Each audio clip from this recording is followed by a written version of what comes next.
हरी जय जय हरी जय जय।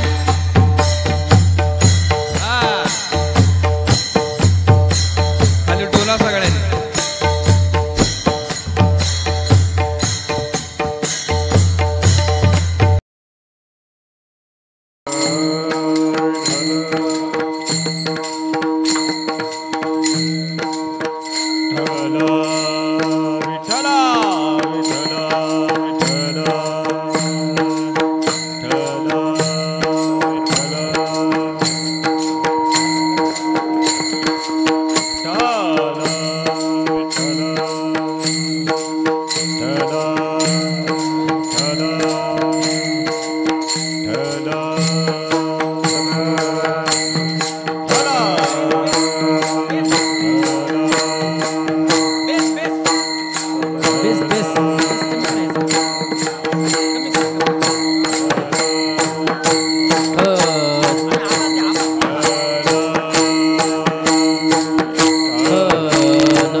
काय सांगू आता संतांचे उपकार मज निरंतर जागविते।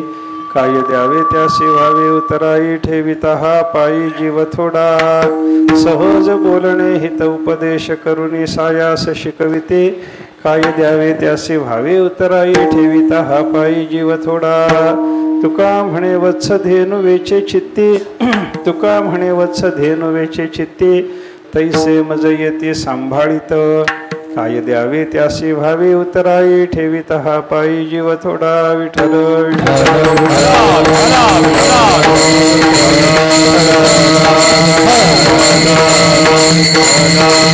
काय सांगू आता संतांचे उपकार, काय सांगू आता संतांचे उपकार मज निरंतर जागविते। काय द्यावे त्यासी व्हावे उतराई ठेविता हा पायी जीव थोडा। सेवेकरता घेतलेला भंग जगद्गुरु संत शिरोमणी श्री तुकाराम महाराजांचा एक अत्यंत महत्त्वाचा असा भंग आहे। संतपर प्रकरणातला भंग आहे आणि साधूचं वर्णन करत असताना तुकाराम महाराज या भंगातून संताच्या संबंधाने बोलताना दोन गोष्टी आपल्याला सांगतात। एक साधू पुरुषाचा जगावर किंवा साधक वर्ग करतात आणि संताच्या उपकाराच्या बद्दल आपल्या अंतःकरणात असावी लागणारी जी पवित्र कृतज्ञतेची भावना आहे ती एक सांगतात। विठ्ठल विठ्ठल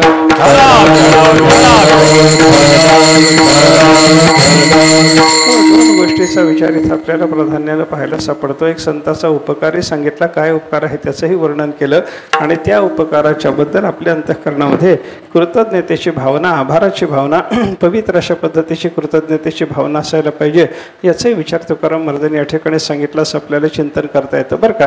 काही बघा आपल्यावर ज्याचे उपकार होतात ना त्या उपकाराच्या बद्दल मनुष्याच्या अंतःकरणात निर्माण होणाऱ्या ज्या प्रतिक्रिया आहेत साधारणपणे दोन प्रकारच्या प्रतिक्रिया आपल्याला सांगता येतात। एकाची प्रतिक्रिया अशी असते तो उपकार लक्षात ठेवतो आणि दुसरा जो मनुष्य आहे तो केलेले उपकार विसरून जातो। आपल्यावर ज्याचा उपकार झालेला आहे त्याचा उपकार स्मरणात ठेवणारा जो मनुष्य आहे त्याच्या वृत्तीचं नाव आहे कृतज्ञता आणि आपल्यावर झालेले उपकार विसरणारा जो मनुष्य आहे त्याच्या अंतःकरणातली जी वृत्ती आहे तिला म्हणतात कृतज्ञता। विठ्ठल विठ्ठल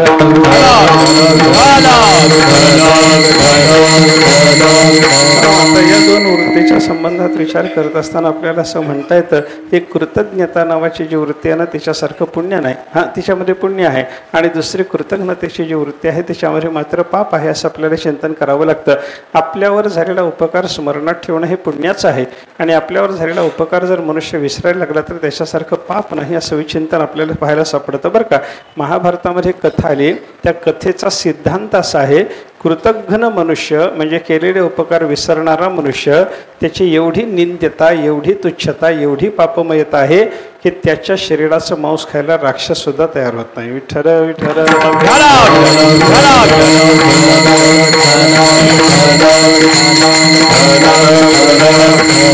एक मोठी कथा त्या संदर्भामध्ये आलेली आपल्याला पाहायला सापडते बरं. एक राजा होता, त्या राजाचं एक लहानसं राज्य होतं आणि त्याच्या बाजूला एक जंगल होतं आणि त्या जंगलामध्ये एक राजहंस राहायचा. एका झाडावर एक राजहंस राहायचा. हा राजहंस कोणी सामान्य नव्हता, हा एक योगभ्रष्ट महात्मा होता. मागची काहीतरी त्याची साधना अपूर्ण राहिली, त्याचा देह पडला. साधना होता होता त्याला राजहंसाचा देह त्याच्या प्रारब्धानुसार प्राप्त झाला. पण राजहंसाच्या देहामध्ये असताना सुद्धा त्या महात्म्याची साधना चालू होती. झाडावर बसून राहायचा, अखंड तपस्या करायचा, तत्वचिंतन करायचा, मोठी योग्यता होती त्याची. अशा अवस्थेमध्ये तो काय करायचा, सकाळी उठायचा. त्याची दिनचर्या सांगितलेली आहे महाभारतामध्ये. तो भल्या पहाटे ब्रह्ममुहूर्तावर उठायचा, परमात्म्याचं चिंतन करायचा. बाजूला एक सरोवर होतं, त्या सरोवरात स्नान करायचा. सरोवरातलं त्याचं स्नान झाल्याच्या नंतर तो सत्यलोकात ब्रह्मदेवाच्या दर्शनाला जायचा. ब्रह्मदेवाच्या पासून तत्वज्ञान ऐकायचा. नव्या नव्या गोष्टी ऐकल्याच्या नंतर ते सगळ्याच्या सगळं अंतःकरणामध्ये तत्व साठवून तो मृत्यूलोकात परत यायचा. परत आल्यानंतर त्या जंगलाच्या बाजूला जी राजधानी होती आणि त्या राजधानीच्या शहरामध्ये जो राजा राहत होता त्या राजाच्या भेटीला जायचा.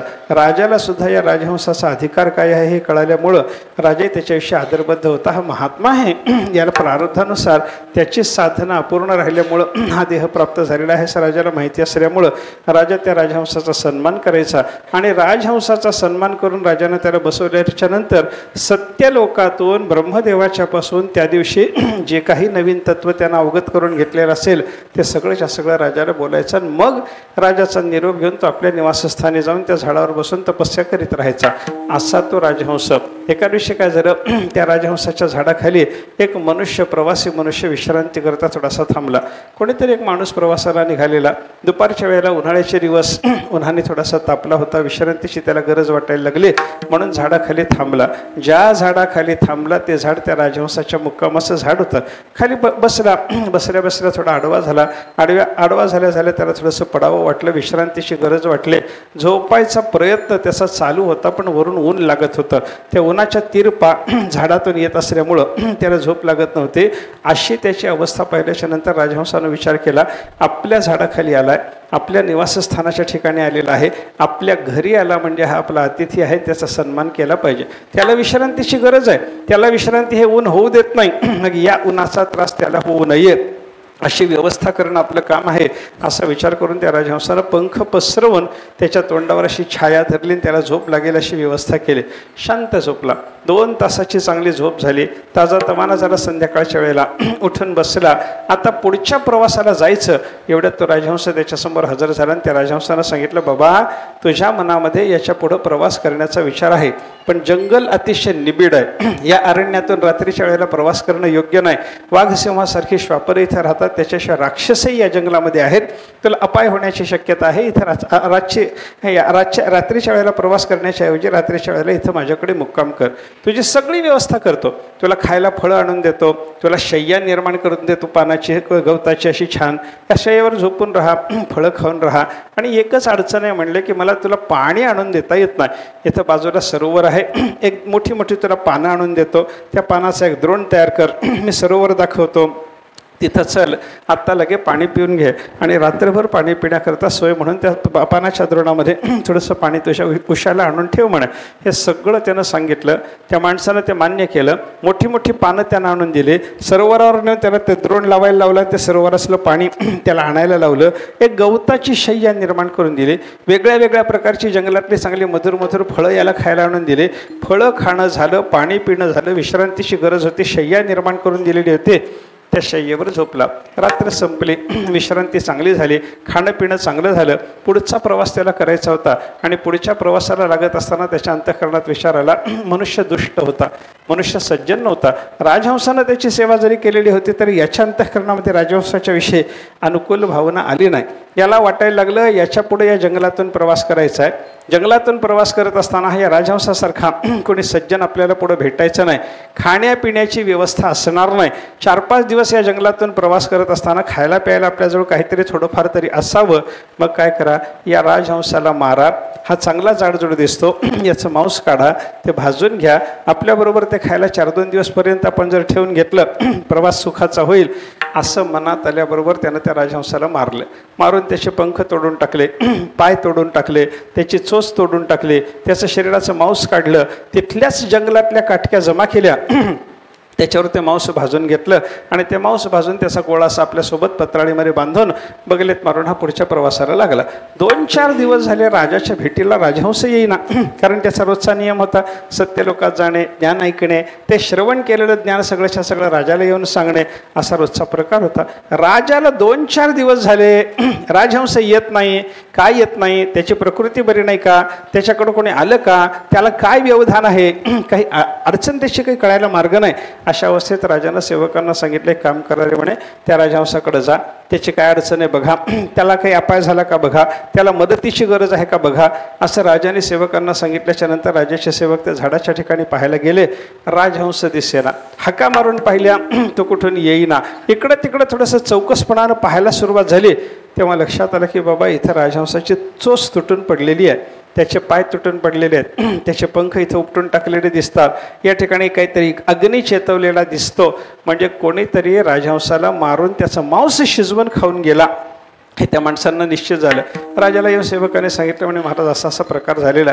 त्याचे ते उरलेले अवयव जे होते, चोंच, पाय वगैरे, पंख वगैरे, हे सगळे अवयव राजाला आणून दाखवले आणि सांगितलं, म्हणे सरकार त्याच्या असा घात झालेला दिसतो.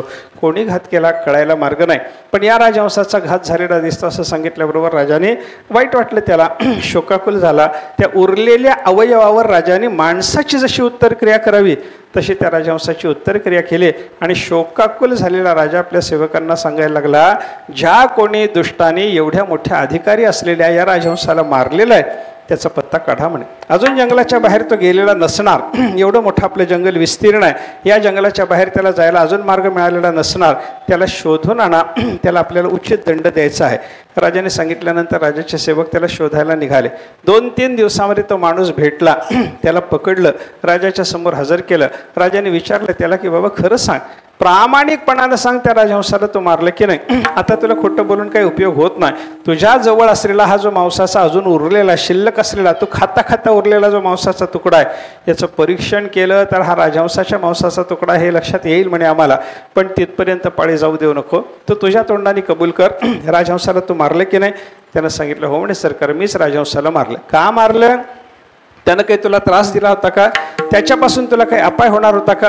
काही नाही म्हणे, उलट त्यानं मला मदतच केली होती.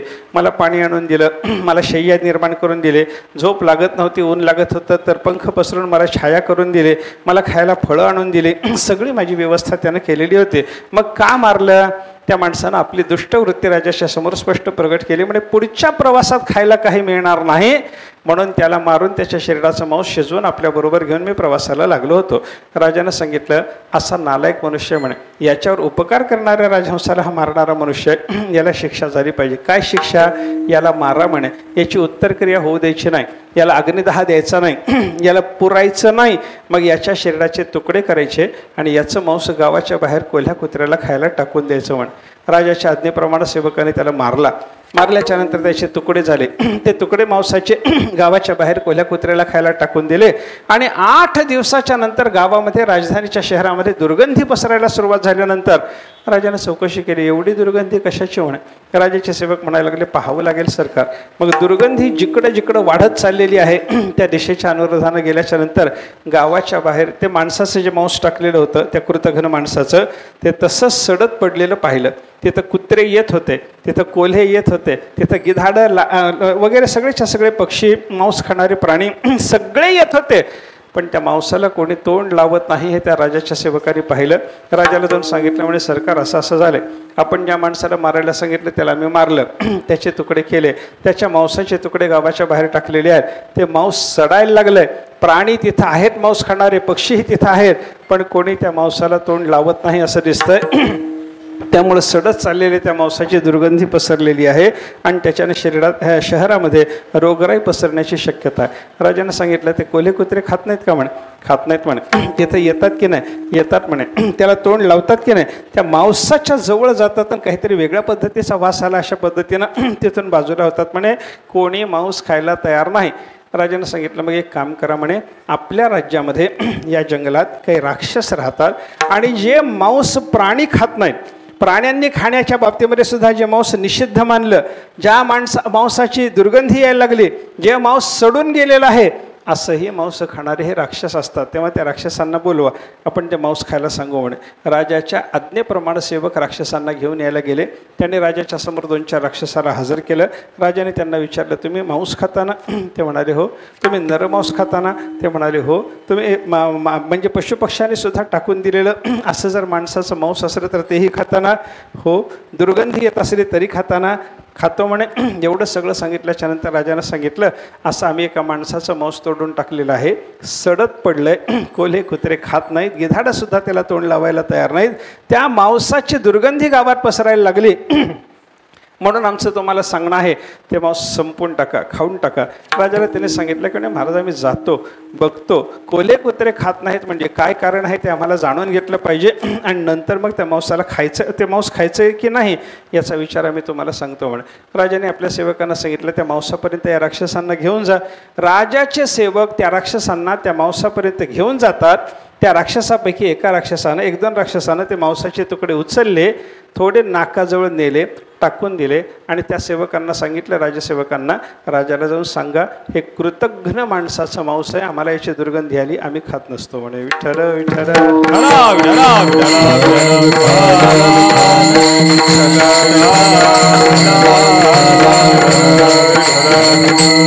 याचा अर्थ काय झाला? कृतघ्न मनुष्य किती निकृष्ट आहे, किती खालच्या दर्जाचा आहे, किती पापी आहे, हा विचार या उदाहरणातून आपल्याला लक्षात घ्यावा लागतो बरं का. म्हणून कृतघ्नतेचं पाप आपल्याला लागू नये. साधू पुरुषांनी केलेल्या उपकाराचं स्मरण ठेवून त्यांच्याबद्दल आपण कृतज्ञतेची पवित्र भावना अंतःकरणामध्ये बाळगावी, असं शिक्षण तुकाराम महाराज या अभंगातून आपल्याला देतात. पण हे शिक्षण देण्याच्या आधी साधू पुरुषाच्या उपकाराचं चिंतन महाराजांनी जे केलेलं आहे त्याचा थोडा विचार आपल्याला करावा लागेल बरं का. महाराज उपकार सांगतात, साधूचा उपकार सांगतात, हे नंतर बघू आपण, पण उपकाराचं काय महत्त्व याचा थोडा विचार केला पाहिजे. उपकाराच्या संबंधाने विचार करताना चिंतनात माझ्यासमोर 3 मुद्द्याचा विचार आहे बरं का. उपकार म्हणजे काय हे आपल्याला कळालं पाहिजे, उपकारात काही प्रकार आहेत का हे आपल्याला कळालं पाहिजे, आणि तिसरा मुद्दा म्हणजे या उपकाराला काही फल आहे का याचा एक विचार केला पाहिजे. विठ्ठल विठ्ठल.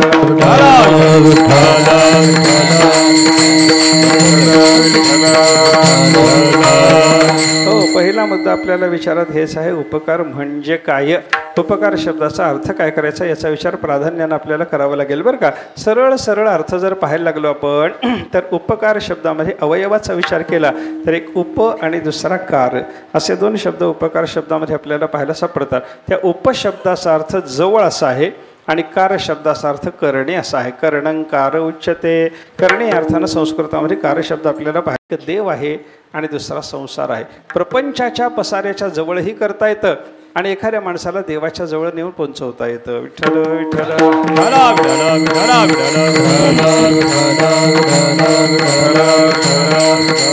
दोन्ही पद्धतीचा उपकारच आहे बरं का. जवळ केलं की उपकार झाला, देवाच्या जवळ केलं की उपकार झाला, आणि संसाराच्या जवळ ज्यानं केलं त्याचा सुद्धा उपकार शब्दाच्या अर्थानुसार आपल्याला उपकारच मानावा लागतो बरं का. संसाराच्या जवळ करणारी मंडळी जगामध्ये आपले नातेवाईक असतात, आपल्या कुटुंबातले लोक असतात, आपले माता पिता, हे सगळे संसाराच्या जवळ करणारे आपल्याला पाहायला सापडतात बरं का. आपल्याला पैसा नाही, पैसा मिळवून देतात. आपल्याला नोकरी नाही, नोकरी मिळवून देतात. आपल्याला अर्थार्जनाची दुसरी कोणती व्यवस्था पाहिजे असली तीही उपलब्ध करून देतात. आपलं लग्न होत नसलं लग्न करून देतात. घर मिळत नसेल आपल्याला घर बांधून देतात. अशा अनेक उपकार करणारे जे लोक आपल्याला पाहायला सापडतात ना, यांचा सर्वांचा उपकार म्हणजे संसाराच्या जवळ करणं. विठ्ठल विठ्ठल.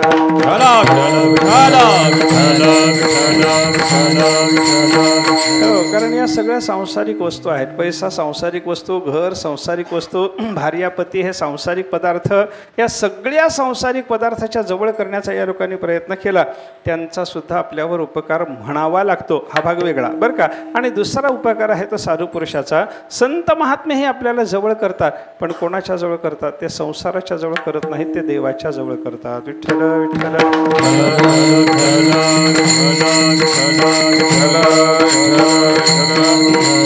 संतांनी देवाच्या जवळ केलं त्यांचाही उपकार, आणि बाकीच्या संसारी लोकांनी आपल्याला संसाराच्या जवळ केलं त्यांचाही उपकार. हा उपकार शब्दाच्या अर्थातून आपल्याला पाहायला सापडला.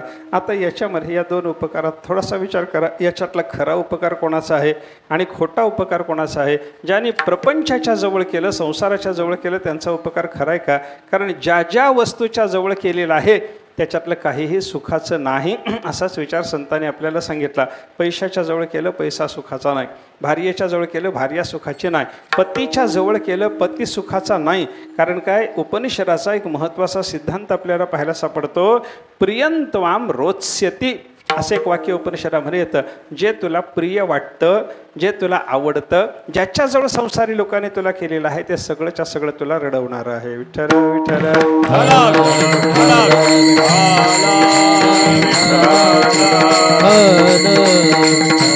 संसारातलं काही काही चांगलं नाही, सगळंच्या सगळं रडवणारं असल्यामुळं कोणी कोणाचा नसतो बरं का. कवणाचे मायबाप, कवणाचे गणगोत, कवणाचे मायबाप, कवणाचे गणगोत, कवणाचे मायबाप, कवणाचे गणगोत, कवणाचे मायबाप, कवणाचे गणगोत. मृग जळवत जाईल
मृग जळवत जाईल रया. ज्ञानेश्वर महाराजांनी आपल्याला सिद्धांत सांगितला, कोणी कोणाचा नसतो.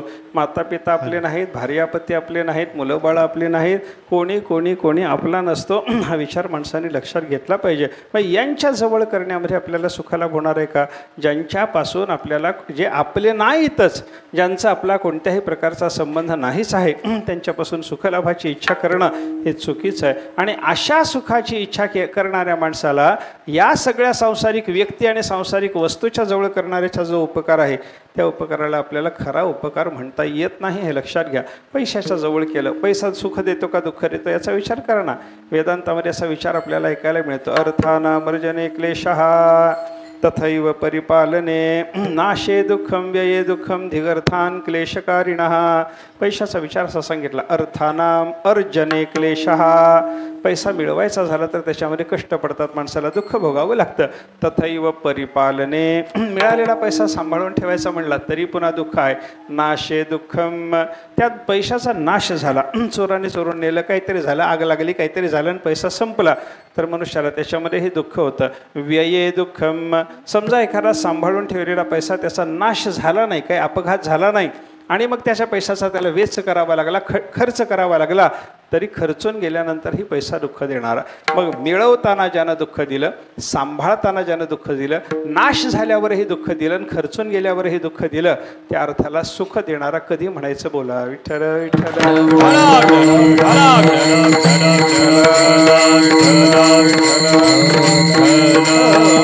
सांसारिक व्यक्तीने आपल्याला ज्या ज्या वस्तू किंवा ज्या ज्या व्यक्तीच्या जवळ केलेलं असतं त्याच्यातलं काही टिकणारं नाही, सगळं नाशिवंत आहे, सगळं दुःखाचं आहे. असं असल्यामुळे त्याच्याजवळ जर कोणी करत असला त्याचा उपकार खरा म्हणायचं कारण नाही.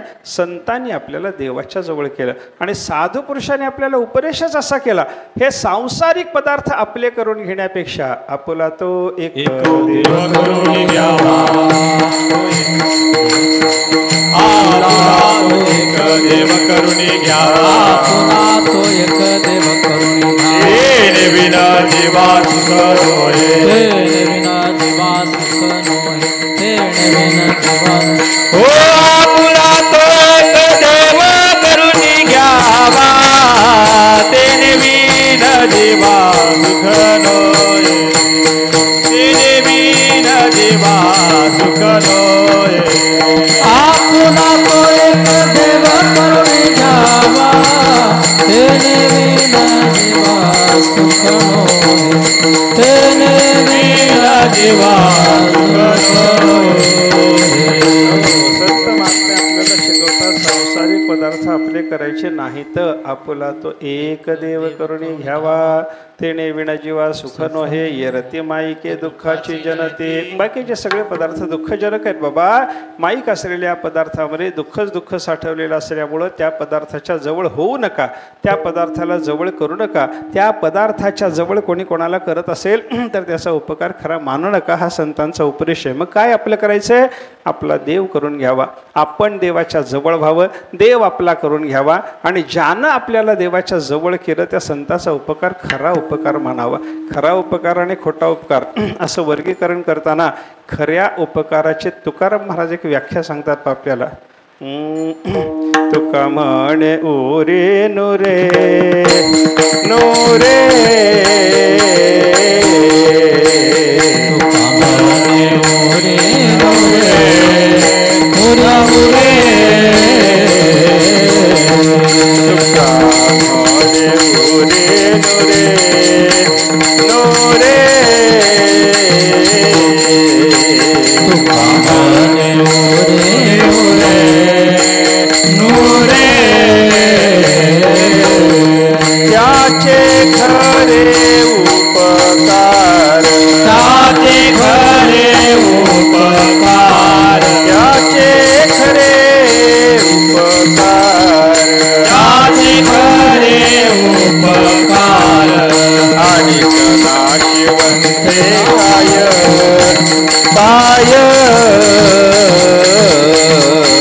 आणि नाशिवंते काय काय,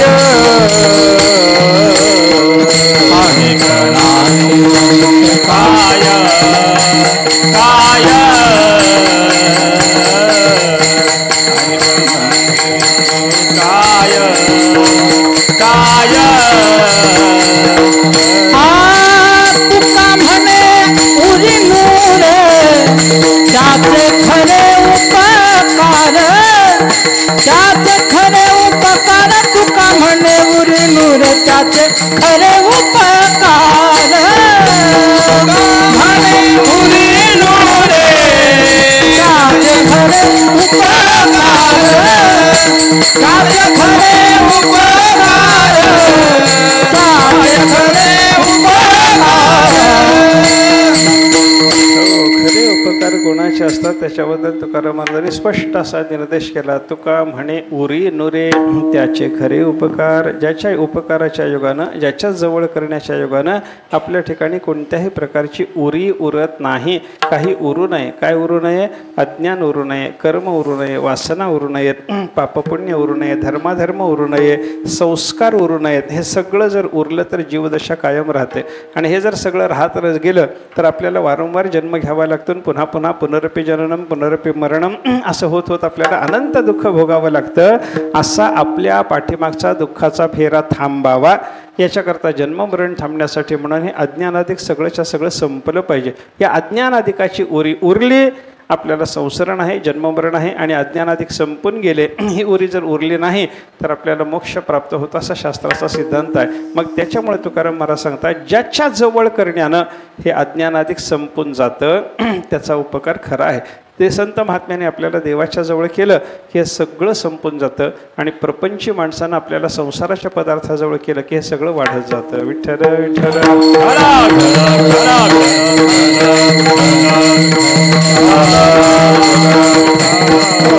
पैशाच्या जवळ झाला मनुष्य की त्याची वासना वाढत जाणार, घराच्या जवळ झाला की वासना वाढत जाणार, पती पत्नी एकमेकाच्या जवळ झाल्याच्या नंतर त्यांच्या वासना वाढत जाणार.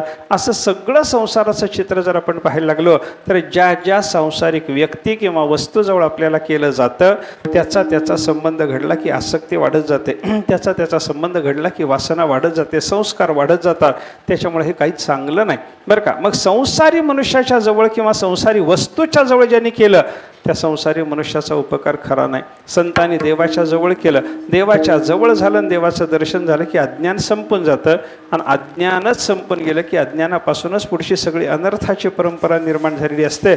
त्याच्यामुळे एक अज्ञान संपलं की बाकी सगळं वासना, संस्कार, पाप, पुण्य, धर्म, अधर्म हे सगळं संपून जाणार आहे असा विचार आपल्याला करावा लागतो बरं का.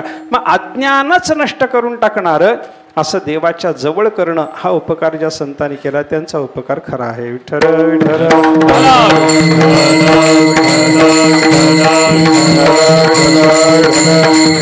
हो, माझ्या 2 मुद्द्याचा विचार झाला बरं का. उपकार कशाला म्हणतात त्याचा एक थोडासा विचार आपण केला.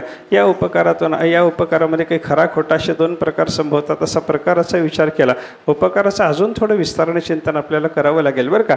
उपकार म्हणजे काय आपण सरळ शब्द फोडला आणि उपकार शब्दाच्या अवयवातून उप म्हणजे जवळ, कार म्हणजे करणे, जवळ करणे असा उपकार शब्दाचा अर्थ पाहिला. पण साधारणपणे हा अर्थ सोडून जरी दिला तरी आपल्याला व्यवहारामध्ये परोपकार वगैरे वगैरे शब्द जे ऐकायला मिळतात त्याचा अर्थ आपण काय घेतो हो. त्याचा अर्थ असा आहे आपल्या मालकीचं जे आहे, आपण मिळवलेलं जे आहे, ज्याच्यावर आपली पूर्ण सत्ता आहे अशा कोणत्याही वस्तू इत्यादीला आपण आपलीच न मानता याच्यावर जगाची सुद्धा सत्ता आहे, अनेकाचा याच्यामध्ये वाटा आहे अशा पद्धतीच्या भावनेनं जगाला आपल्या मालकीचं सगळं थोडं देत राहणं याला उपकार म्हणतात. विठ्ठल विठ्ठल.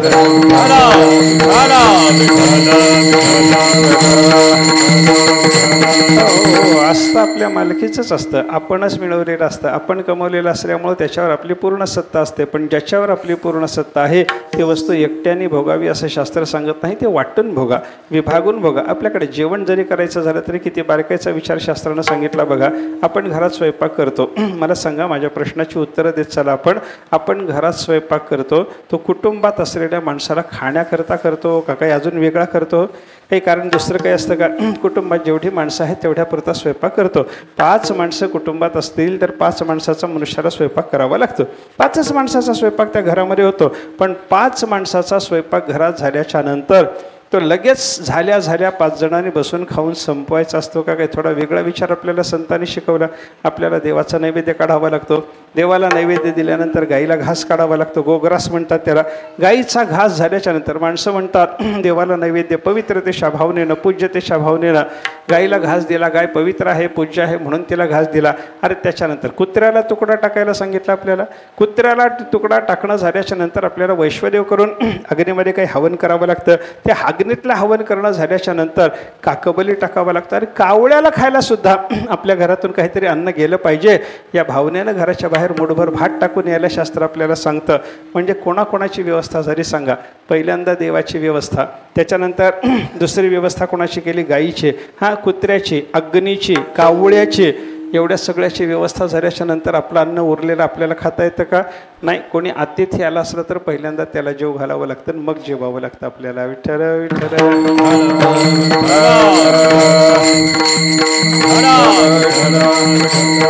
म्हणजे जे आपल्या मालकीचं आहे ते सगळ्याच्या सगळं आपण भोगायचं नसतं, सगळ्यांना वाटून विभागून त्याचा भोग घ्यावा असा विचार आहे. किती बारकाईचा विचार आहे बघा. आपण जे आपल्या पानात जे वाढलं एवढ्या सगळ्याला वाटणं झाल्याच्या नंतर आपल्या पानात जे वाढलेलं असतं ना ते तरी सगळंच्या सगळं आपणच खायचं असतं का? नाही, त्याच्यामध्ये सुद्धा वाटा असतो. म्हणून शास्त्राने काय सांगितलं? सगळे पदार्थ कसे खायचे याच्याबद्दल विचार आहे. काही पदार्थ टाकून खाल्ले पाहिजेत आणि काही पदार्थ चाटून पुसून खाल्ले पाहिजेत. सगळंच चाटून पुसून खायचं नाही. काही माणसाला सवय असते पा, मांडलेलं पान एवढं स्वच्छ करतात की नवीनच मांडले वाटावं. ताट विसरायच्या आधी ते चांगलं असं स्वच्छ लख्ख दिसतं, त्याच्यामुळे आत्ताच मांडले की काय बाबा, दुसऱ्याने येऊन बसावं की काय त्याच्यावर, अशी त्या ताटाची अवस्था करतात. हे योग्य नाही. शास्त्राने असं सांगितलं, याज्ञवल्क्याच्या स्मृतीमध्ये त्याच्याबद्दल एक वचन येतं, सर्वम सशेषमशनीयात निशेषम घृत पायसम. याज्ञवल्क्य सांगतात, तुमच्या पानात वाढलेलं घृत म्हणजे तूप आणि पायस म्हणजे दुधाचा पदार्थ, हे दोन्ही पदार्थ तूप आणि दूध हे आपल्याला चाटून पुसून खायला सांगितलेलं आहे. आणि बाकी जेवढं अन्न वाढलेलं असेल त्याच्यातला थोडा भाग पानामध्ये शिल्लक ठेवलाच पाहिजे म्हणे. विठ्ठल विठ्ठल.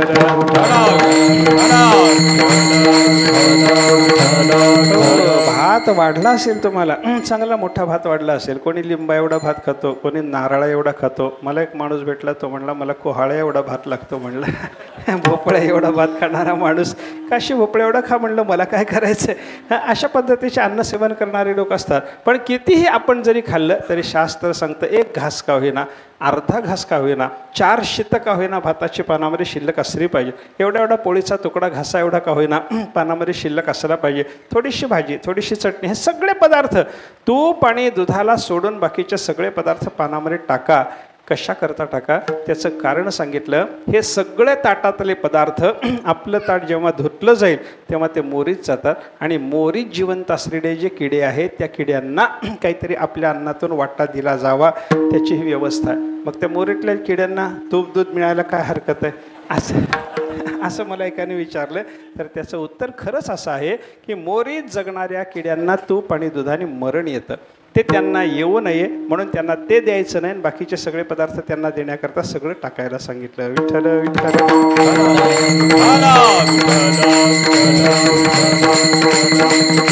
हो, याचा अर्थ काय आहे, जे पानात वाढलं त्याच्यामध्ये सुद्धा पुन्हा सगळ्या जगाचा वाटा आहे, किड्या मुंगाचा सुद्धा वाटा आपल्या पानामध्ये आहे, अन्नामध्ये आहे. एवढा विचार करायला जर शास्त्र सांगत असेल तर परोपकाराचं काय महत्त्व आहे आपण लक्षात घ्या. आपल्याकडं जे आलं, मी परोपकाराची व्याख्या काय करायला लागलो, जे आपण कमावलंय, जे आपल्या मालकीचं आहे, जे आपणच भोगावं हे योग्य आहे, हे सगळं असताना सुद्धा त्याही द्रव्यामध्ये जगाचा वाटा आहे, अशा पद्धतीची भावना आपण केली पाहिजे. ते सगळ्याला विभागून सेवन केलं पाहिजे. भागवतातलं प्रल्हादाचं चरित्र वाचा तुम्ही. प्रल्हादाचं चरित्र भागवतात जे आलेलं आहे, हे नारदांनी धर्मराजाला सांगितलं आणि ते चरित्र सांगून झाल्याच्या नंतर धर्मराजाने नारदांना एक प्रश्न विचारला. म्हणे, महाराज, गृहस्थाश्रमात राहून माणसाला स्वतःचं कल्याण साधायचं असेल तर त्यानं काय करावं? संन्यास घेऊन कुठंतरी गेला, एकांतात राहिला, तत्वचिंतन केलं, मुक्त झाला, हे बरोबर आहे. पण एखादा माणूस घरातच राहणार आहे, संसारातच राहणार आहे, त्याला संसार सोडता येतच नाही अशी याची परिस्थिती आहे, त्या माणसाने संसारात राहून स्वतःचं कल्याण करून घेण्याकरता काय करावं सांगा. नारदाने त्याला 3 प्रकारचा विचार सांगितला. नारद म्हणतात 3 प्रकारचं अद्वैत आहे, ते जाणून घेऊन तसं वागायला माणसाने शिकलं पाहिजे. पहिलं त्याच्यातलं सांगितलं भावाद्वैत, दुसरं सांगितलं क्रियाद्वैत आणि तिसरं सांगितलं द्रव्याद्वैत.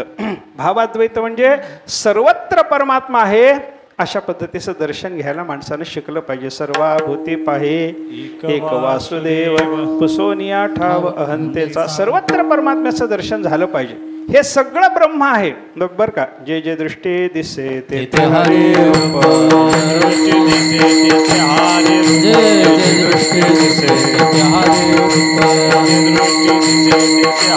पूजा ध्यान जप त्याचे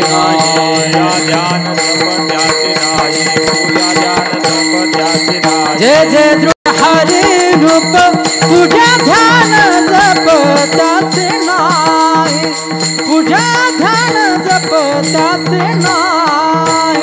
जे जे दृष्टी दिसे ते हरी रूप, पूजा ध्यान जप त्याचे नाही, पूजा ध्यान जप. महात्म्याची योग्यता सांगतात. जे जे दृष्टी दिसे ते ते हरिरूप, जे जे दृष्टीला दिसेल ते परमात्मा रूप आहे. पाहे तिकडे बापमाय, विठ्ठल आहे रखुमाई, अशी अवस्था झाली पाहिजे. सर्वत्र परमात्म्याची भावना करणं याला भावाद्वैत म्हणतात. संसारात राहून, गृहस्थाश्रमात राहून कल्याण साधण्याकरता काय करायचं? पहिल्यांदा सर्वत्र परमात्मा पाहायला शिका बरं का. पहिली गोष्ट सांगितले. पुढं काय करायचं? क्रियाद्वैत. क्रियाद्वैत म्हणजे आपल्याकडून जी कोणती क्रिया घडेल, मग ते सांसारिक क्रिया घडू द्या की शास्त्रीय क्रिया घडू द्या. आपण यज्ञ केला, तपश्चर्या केली, दानधर्म केला, या शास्त्रीय क्रिया झाल्या. आपण खाणं पिणं केलं, चालत कुठंतरी गेलो, कोणाला तरी भांडलो, या सगळ्याच्या सगळ्या लौकिक क्रिया झाल्या. बरं का, शास्त्र काय सांगतं, तुमची लौकिक क्रिया आणि तुमची शास्त्रीय क्रिया सगळ्याच्या सगळ्या क्रिया परमेश्वराला समर्पण करून टाका. क्रिया झाल्याच्या नंतर ते कृष्णार्पण वस्तू म्हणायचं. बरं का, आपण एका घरापासून दुसऱ्या घरापर्यंत चालत गेलो, मैत्रिणीला मित्राला बोलायला आपण चालत गेलो, काही काम नाही, त्याच्यामध्ये परमार्थ नाही, त्याच्यामध्ये तिथं गेल्यानंतर ज्ञानेश्वरी वाचायची नाही, गप्पाच मारायच्या होत्या, पत्तेच खेळायचे होते. पण त्याच्याकरता का होईना या घरापासून त्या घरापर्यंत गेल्यावर बसल्या बसल्या माणसानं म्हणावं, मी जे आत्ता चालून आलो ही माझी क्रिया कृष्णार्पण वस्तू परमार्थ होतो म्हणे त्याच्यात. विठ्ठल विठ्ठल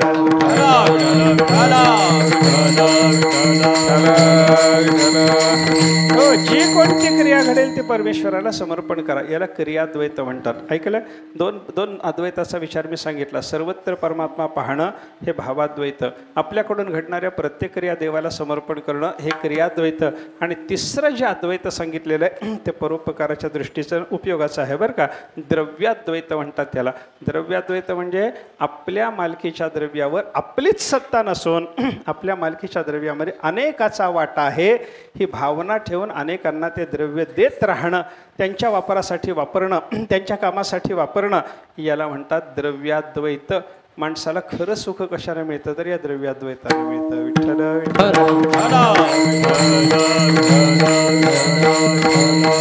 हो, एक जुन्या काळातली कथा सांगतात. एक कोणीतरी राजा होता, थोडंसं लहानसं राज्य होतं त्याचं. त्या राजाला खूप संपत्ती त्याच्याकडे असताना सुद्धा राजाच्या अंतःकरणाला समाधान नाही. राजा विचार करायला लागला, एवढ्या संपत्तीचा मी मालक, पण माझ्या अंतःकरणाला समाधान नाही. समाधान शोधलं पाहिजे. कोणातरी माणसाला समाधान असेल, आपल्या राज्यामध्ये एखादा तरी मनुष्य खरा समाधानी आपल्याला मिळेल, त्याला हे समाधान कसं मिळवलं विचारू, आणि त्यानं केलेलं साधन आपण करून समाधानी होऊ असं राजाच्या मनात आलं. राजा निघाला, अनेक ठिकाणी फिरला. काही साधू भेटले, काही सिद्ध भेटले, काही योगी भेटले, काही जपी भेटले, काही तपी भेटले, काही श्रीमान भेटले, काही दरिद्री भेटले. सगळ्यांच्याकडे राजा पाहायला लागला. चेहरा पाहिल्याच्या नंतर राजाच्या लक्षात यायचं, मी जसा असमाधानी आहे तसा हा माणूससुद्धा असमाधानीच आहे, यालाही समाधान नाही. हे प्रत्येकाकडे पाहताना राजाला लक्षात यायला लागलं. शेवटी राजा एका दिवशी एका शेताच्या बाजूनं घोड्यावर बसून चाललेला असताना त्या शेतामध्ये काम करणारा एक मजूर, फाटके तुटके कपडे आहेत, शेतामध्ये काहीतरी खुरपण्याचं काम चाललं आहे, त्याचं गवत काढण्याचं काम चालू आहे, असा तो माणूस तिथं पाहिला. त्याच्या बाजूला त्याची बायको काम करते हे पाहिलं. या दोघाही नवरा बायकोकडे त्यानं जेव्हा पाहिलं तेव्हा चेहऱ्यावर त्यांच्या समाधान ओसंडून वाहत होतं. हे पाहिल्याबरोबर त्याला वाटलं, धन्य ती माणसं, एवढं गरीब आहेत, अंगावरचं वस्त्र धड नाही, मजुरी केल्याशिवाय यांचं पोट भरत नाही, पण चेहऱ्यावर यांच्या समाधान आहे, यांना आपण बोलावं. राजा थोडा थांबला, त्या माणसाला अलीकडे बोलावलं. तो आला. राजा म्हणल्याच्या नंतर त्यानं अलीकडे येऊन राजाला नमस्कार केला. नमस्कार केल्याबरोबर राजाने विचारलं, म्हणे बाबा मी तुला मुद्दाम बोलायकरता थांबलो म्हणे. बोला म्हणे सरकार, काय बोलायचं असेल ते बोला म्हणे. त्याने सांगितलं, राजाने विचारलं त्याला, तुझ्या चेहऱ्याकडं आणि तुझ्या बायकोच्या चेहऱ्याकडे जेव्हा मी पाहिलं तेव्हा तुमचा दोघाचाही चेहरा परमसमाधानी मला दिसला. एवढं समाधान तुमच्याकडं आहे? तो म्हणला, हो सरकार, मी पूर्ण समाधानी आहे, मी पूर्ण तृप्त आहे, मी पूर्ण सुखी मनुष्य आहे. असं त्यानं सांगितल्याबरोबर राजाने विचारलं, हे समाधान कुठून आलं रे? तुझ्याकडे किती पैसे आहेत? तो म्हणला, फार पैसे नाहीत. म्हणलं, माझ्याकडे पैसे नाहीत, माझ्याकडे जमीन नाही, माझ्याकडे घरदार स्वतःचं नाही, झोपडीतच राहतो, कमावूनच खावं लागतं, पण मला समाधान आहे. कोण कोण आहे रे तुझ्या घरात? राजाने त्याला विचारल्यानंतर त्यानं घरातल्या माणसाची यादी सांगितली. तो म्हटला, माझे म्हातारे मायबाप आहेत. बरं, आम्ही दोघं नवरा बायको आहोत. बरं, माझ्या पोटी जन्माला आलेली 2 लहान लहान मुलं आहेत, 5-7 वर्षाची 2 मुलं आहेत. बरं, आणि माझ्या 2 लग्न होऊन घरी गेलेल्या पण तिकडून हाकालून दिलेल्या अशा 2 निराधार बहिणी आहेत, ते माझ्याच घरी राहतात. बरं, एकूण किती लोक झाले हो? मोजले का तुम्ही? मला थोडं मोजता येत नाही म्हणून तुम्हाला विचारत आहे. थोडं 8 झाले ना? नाही, 8 जण आम्ही घरात आहोत म्हणाला तो. आणि 8 जणाकरता आम्हाला मोलमजुरी करावी लागते. कोण कोण मोलमजुरी करतं रे? तो म्हणला, मी आणि माझी बायको. बरं, बाकी कोणी काही काम करत नाही? कोणी करत नाही. का करत नाही? करू शकत नाहीत. आईबाप थकलेले आहेत, मुलं लहानच आहेत, आणि त्या निराधार बहिणी दुःखात असतात, त्याच्यामुळे त्यांनाही कामधाम करणं होत नाही, त्यांना सांभाळावं लागतं. आम्ही दोघं नवरा बायको कामधाम करतो. ठीक आहे, काय मिळतं रे तुला? काय मिळतं म्हटल्याबरोबर त्यांना सांगितलं काय जुना काळ त्या जुन्या काळातली ही कथा असल्यामुळं तिथली त्यावेळेसची मजुरी त्याला सांगितलं मला 4 आणे मिळतात आणि माझ्या बायकोला 4 आणे मिळतात. 4 आणे मिळतात. 1 आणा म्हणजे किती पैसे माहिती आहे ना? 1 आणा म्हणजे 6 पैसे. 6 पैसे. आजच्या भाषेत 4 आणे म्हणजे 24 पैसे म्हणायच्या ऐवजी दशमान पद्धतीने घालायमुळं 25 पैसे म्हणायचं आपण. 25 नसतात ते. 4 आणे म्हणजे 24च पैसे असतात. असू द्या, ते जाऊ द्या. त्याला 4 आणे, याला स्वतःचे बायकोचे 4 आणे मिळून किती प्राप्ती किती झाली एका दिवसाची मजुरी केल्यानंतर? 8 आणे. आता याचा खर्च कसा करतोस? त्यानं सांगितलं माझ्याकडे याचा खर्च असा म्हणे काय 2 आणे पोटाला वापरतो. लक्षात ठेवा हे शब्द बरं का, चुकलं तर मला सांगायचं परत. 2 आणे पोटाकरता खर्च करतो, 2 आण्यात कर्ज फेडतो, 2 आणे कर्ज देतो आणि 2 आणे जमा ठेवतो म्हणलं मी. 2 आणे जमा ठेवतो. काय काय केलं यानं? 2 आणे पोटाला वापरले, 2 आण्यात कर्ज फेडलं, 2 आणे कर्ज दिलं. आता कर्ज आहे तर ते सगळं फेडून टाकावं की नाही? 4 आणे तिकडंच कर्जामध्ये फेडायला घातले असते तर चाललं असतं की नाही, पण द्यायचं कशाला अजून पुन्हा? तो म्हणतो नाही माझ्याकडे अशी व्यवस्था आहे म्हणला. पोटाला 2 आणे, कर्ज फेडायला 2 आणे, कर्ज द्यायला 2 आणे आणि 2 आणे माझे जमा असतात म्हणतात. जमा असतात. जमा असतात म्हणलं राजाने त्याला विचारलं मग किती पैसे जमा झाले? तो म्हणलं घरात 1 पैसा नाही. 1 पैसा नाही. मग रोज 2 आणे जमा करतो. तरी नाही म्हणलं. कसं काय? राजाला त्यानं सांगितलं माझी व्यवस्था सांगतो. काय? 2 आणे पोटाला लागतात. म्हणजे आम्ही कुटुंबाचे 8 जण आहोत ना, आमच्या 8 जणाच्या पोटाची व्यवस्था करण्याकरता जे धान्य भाजीपाला तेल तूप मला घ्यावं लागतं त्याच्याकरता 2 आणे. 2 आणे म्हणजे 6 12 पैसे त्या काळात बरं का. हां, जुना काळ वेगळा होता. आमचे गुरुजी असं सांगायचे जुन्या काळात कनवटीला 1 बंदा रुपया घेऊन माणूस जर बाजारात गेला तर पोत्यातून माल घरी येत होता. आता बदललं, पोत्याने नोटान खिशात धान्य आणावं लागतं. बदललं, त्याला मी काय करू? पण त्यानं सांगितलं 6 12 पैशामध्ये आमचं सगळ्याचं पोट भरतं. बस. 2 आणे कुठे गेले? पोटाला गेले. 2 आणे कर्ज फेडतो जे म्हणतोस त्याचं काय रे? त्यानं सांगितलं माझे 2 म्हातारे मायबाप आहेत ना, त्यांच्या सेवेकरता त्यांच्या औषधोपचाराकरता 2 आणे खर्च करतो. त्याने आम्हाला लहानाचा मोठा केलं, त्यांनी जन्म दिला, त्यांनी जग दाखवलं, त्यांचा जो उपकार आहे त्यांचं जे ऋण आहे ते ऋण फेडण्याकरता त्यांच्यासाठी केलेला जो 2 आण्याचा औषधोपचाराचा खर्च आहे त्याला मी 2 आणे कर्ज फेडणं म्हणतो. बरं, 2 आणे कर्ज देतो म्हणालाच ते काय रे? राजाने विचारल्यावर त्यानं सांगितलं मायबापाची सेवा करणं त्याच्याकरता झालेला खर्च म्हणजे कर्ज फेडणं जर असेल तर पोरांच्या शिक्षणाकरता केलेला खर्च म्हणजे काय आहे? कर्ज देणं आहे. माझ्या मुलांच्या शिक्षणाकरता खर्च करतो. 2 आणे त्यांना शिकवणं वगैरे त्याला जे काही लागतं, शिकवणीचा खर्च असेल, वह्या पुस्तकाचा खर्च असेल, जो काही असेल तो मला करावा लागतो. त्याच्यात झालेला खर्च म्हणजे कर्ज देणं आहे. पुढं मला त्यांच्याकडून कर्जफेड पाहिजे. मी आज जशी माझ्या मायबापाची सेवा करून कर्जफेड करायला लागलो, आज मी त्यांना शिकवण्याकरता जो खर्च करतो त्या खर्चापोटी पुढं त्या पोरांनी कमावायला लागल्याच्या नंतर माझ्या कर्जाची परतफेड व्याजानिशी केली पाहिजे. ठीक आहे म्हणे. 2 आणे पोटाला किती खर्च झाला सांगा हो मला? 2 आणे पोटाला गेले, 2 आणे कर्ज फेडीत गेले, 2 आणे मुलांच्या खर्चासाठी म्हणजे कर्ज देण्यात गेले, 2 आणे जमा ठेवतो म्हणालास ना, त्याने सांगितलं 2 आणे जमा ठेवतो याचा अर्थ माझ्या निराधार बहिणींच्यासाठी त्याचा खर्च करतो. निराधार बहिणीसाठी केलेला खर्च म्हणजे दानधर्म आहे आणि दानधर्मात खर्च करणं म्हणजे परमेश्वराच्या खजिन्यामध्ये जमा करणं आहे. म्हणला विठ्ठल विठ्ठल.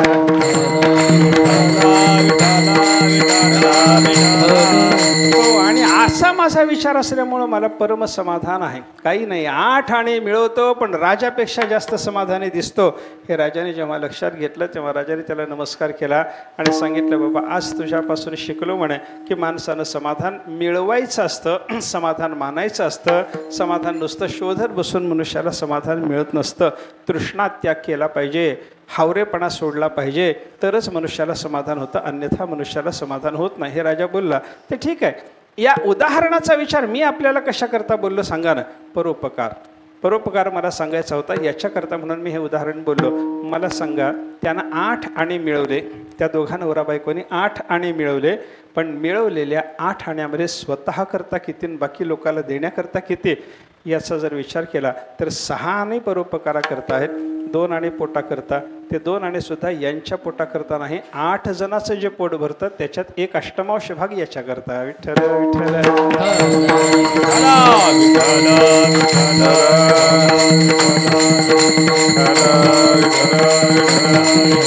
म्हणजे जे आपण मिळवलेलं असतं ना ते सुद्धा आपण कमी भोगायचं असतं, जगाला भरपूर द्यायचं असतं. हाच विचार त्याच्यातून आपण लक्षात घेतला पाहिजे.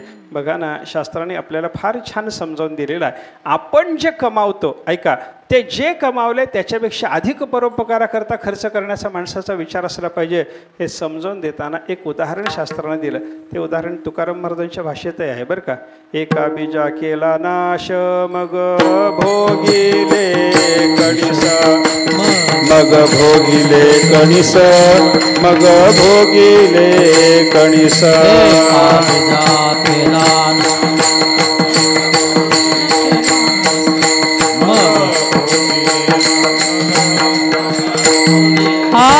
एका बीजा केला नाश मग भोगिले कणिस, मग भोगिले कणिस, मग भोगिले कणिस.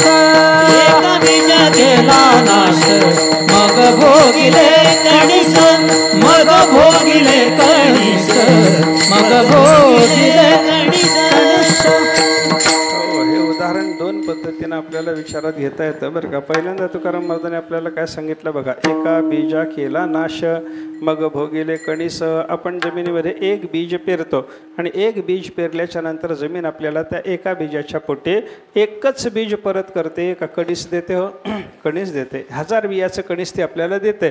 एकच बीज घेते आणि 1000 बीजाचं कणीस देते. याचा अर्थ असा, एका बीजा एवढी कमाई जरी असली तरी 1000 बीजा एवढं दान असावं. विठ्ठल विठ्ठल.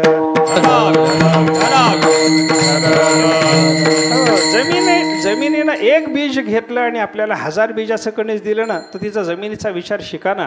प्रकृतीकडून हे आपण शिक्षण घेतलं पाहिजे. थोडं घ्यावं, थोडं मिळवावं, थोडं कमवावं आणि जे कमवलेलं आहे ते वाढवून देण्याचा विचार असला पाहिजे बरं का. सूर्यनारायणाचं उदाहरण आपल्याला कालिदासाने सांगितलेलं आहे. सूर्यनारायण काय करतो? जमिनीवरचं सगळं पाणी बाष्पीभवनाच्या द्वारे आपण स्वतः जमा करून घेतो. कशाकरता घेतो? सूर्यनारायणाला तेवढं पाणी प्यायला लागतं का? तेवढं पाणी तो घेतो. जेवढं पाणी घेतो ते तेवढं पाणी कशाकरता घेतो सांगा ना. त्याचा विचार सांगितला कालिदासानं. सहस्र गुणमुत्सृष्टम आदत्ते ही बलिम्रवी. हे सूर्यनारायणाचा विचार असा असतो, आपण हे जमिनीवरचं पाणी घ्यावं, आपल्याजवळ काही काळ ठेवावं आणि ठेवून बँकेत जसं ठेवलेलं वाढतं त्याप्रमाणे आपल्याजवळ ठेवून जगाला हे 1000 पटीनं पावसाच्या रूपानं द्यावं म्हणून सूर्यनारायण घेत असतो. म्हणजे सूर्यनारायणानं घेतलेलं पाणी 1 पट आहे आणि सूर्यनारायणानं आपल्याला वर्षावाच्या रूपानं दिलेलं पाणी 1000 पट आहे. हे लक्षात घ्या. जमिनीनं आपल्याकडून घेतलेला दाणा 1 आहे, 1 धान्याचा कण आहे आणि जमिनीनं आपल्याला परत दिलेला धान्याचा जर विचार केला तर 1000 बीजाचं कमीत कमी ते कणीस आपल्याला पाहायला सापडतं. हा विचार आपल्याला काय सांगतो? जेवढं कमवायचं असतं त्याच्यापेक्षा कितीतरी परोपकाराकरता खर्चायचं असतं. विठ्ठल विठ्ठल.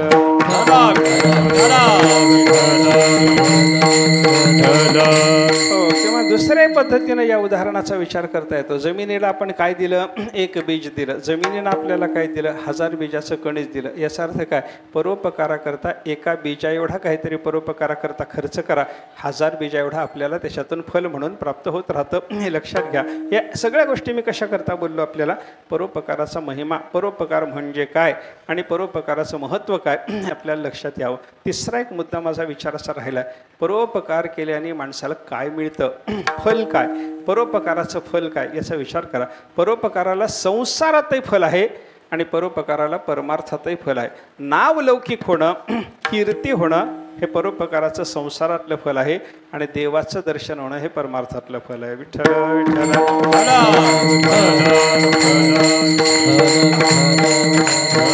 जगामध्ये नावलौकिक कोणाचा असतो? आपल्याजवळ जे काही आहे ते परोपकाराकरता खर्च करणाऱ्या माणसाचा नावलौकिक असतो. मी आपल्याला 2 नावं विचारतो, 2 नावं सांगतो. या 2 नावापैकी कोणतं नाव तुम्हाला प्रेमाने घ्यावं वाटतं तुम्हीच मला सांगायचं. एक नाव आहे दुर्योधनाचं, दुसरं नाव आहे कर्णाचं. या 2 नावातलं तुम्हाला प्रेमानं कोणतं नाव घ्यावं वाटतं? प्रामाणिकपणानं सांगा. दुर्योधनाचं का?